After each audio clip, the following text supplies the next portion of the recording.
Pullman strike is one of those events in Sacramento that is not known by the general public much about it. For people who are maybe historians who know about the Pullman strike, they think of it all being in Chicago where the strike broke out and started. It also is known across the country as the mail strike, but its real claim to fame is it's one of the first reasonably successful efforts to have a nationwide boycott or a strike. And in the case of the expansion of the strike from Chicago, it moved to the railroads. And in Chicago, it was a strike against the Pullman company, which made railroad cars. This became a general strike against railroads or a boycott of railroads. Eugene V. Debs, a massive part of what happened to and how the Pullman strike turned out. Living from November 5th, 1855 to October 20th, 1926, he had lived a life full of events.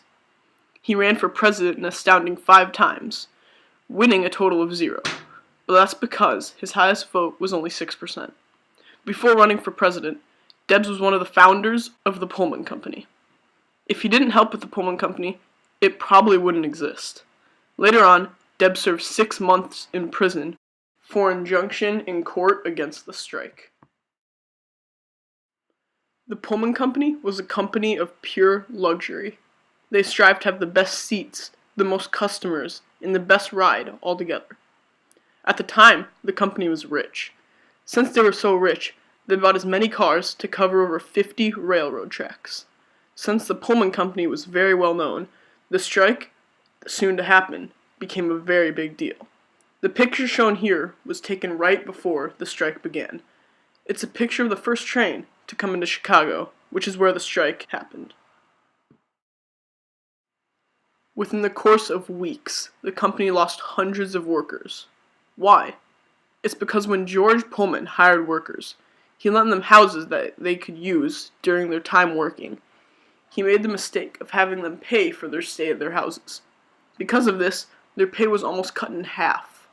But that's not the worst part. A depression came the same time the workers had to pay for their houses.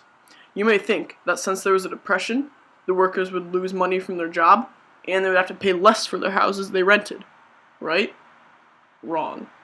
George Pullman paid them less for their job, a staggering 25%, and had them pay the same amount for the house rent.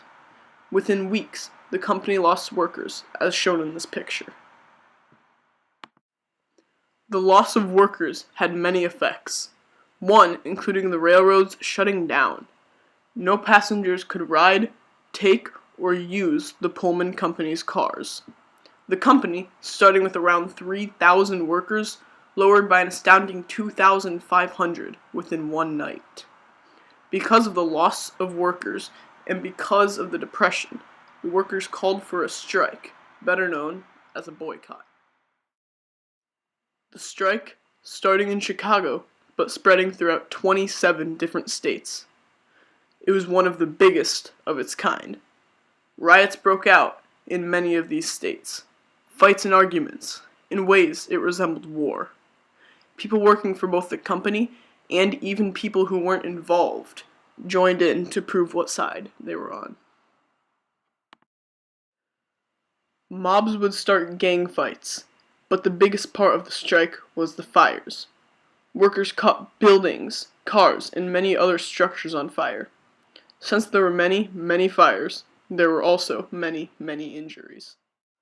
There was not an exact count for the number of injuries or the number of deaths, but the death count is around 30 people, and the injury count was around a total of 60.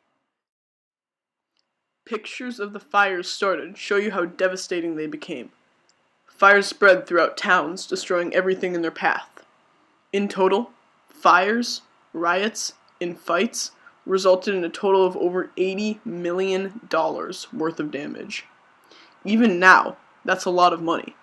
Considering that 80 million is about a 50,000th of what our government has right now, compared to now, $80 million is worth about $2.2 billion. After the strike went on for 5 weeks, and the government had had enough of the damage and the cost to replace everything, the government made the executive decision to send troops to stop the strike. Although they sent troops to stop the strike, they had to send them across half of the U.S. So, the troops didn't arrive until a week later. Because of this, the strike escalated to another level. The troops couldn't stop the strike. While they were trying to, on the train they were riding to get to Chicago, it fell off the track and derailed. 5 troops died in that incident. So, the government had to send more troops. During this time, the troops had to travel. They have to have a place to rest. That's where army camps came in. These were used for giving troops time to rest and time to relax over the nights. After another week of traveling, the troops arrived in Chicago. Once arriving, it took one more week to fully stop the strike. In the end, the strike was close, and it was a well-fought battle by both sides. But the strike turned out unsuccessful, although it still has an impact about how we pay and respect workers to this day.